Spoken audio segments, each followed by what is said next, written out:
Luke Skywalker, James Bond, Neo escaping the Matrix. You know, these things are metaphors for the difficult journeys that we go through in life and just the regular day-to-day challenges and setbacks of living.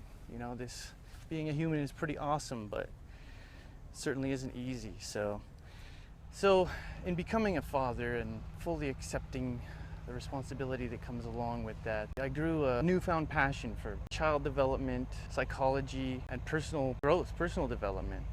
And it led me back to things like Joseph Campbell and the hero's journey, which is a framework you find in mythology, if you study that, which I did in university, strangely enough. The hero's journey really gives us a map for how to figure yourself out, you know, how to overcome old traumas, maybe, that you're still clinging on to from childhood.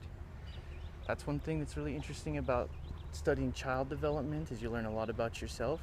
And then anyone who's going through the process of maturation, you know, growing up, and it's natural. We go through different phases of our lives, and especially when you take on new roles with family or in your community, it means your identity needs to change. And many people go through an in-between phase that can be incredibly painful, incredibly challenging, because you're moving away from your old identity, but you don't quite know who you are yet.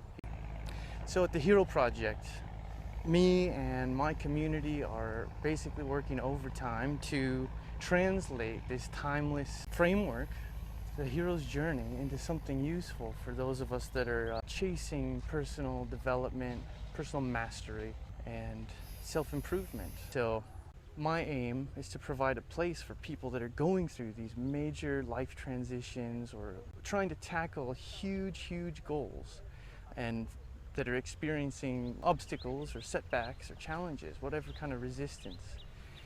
And the hero's journey cycle is an incredible tool for anyone that's going through those kind of setbacks. So I hope you'll consider joining us and bring your knowledge, your wisdom, your experience, because we all have things to teach each other. So above all, that's what this really is it's a place to gather like-minded souls, but people from all different walks of life, and get people having a conversation, working towards a common goal of creating meaningful things in the world and overcoming their own baggage, overcoming challenges, and supporting each other through that process.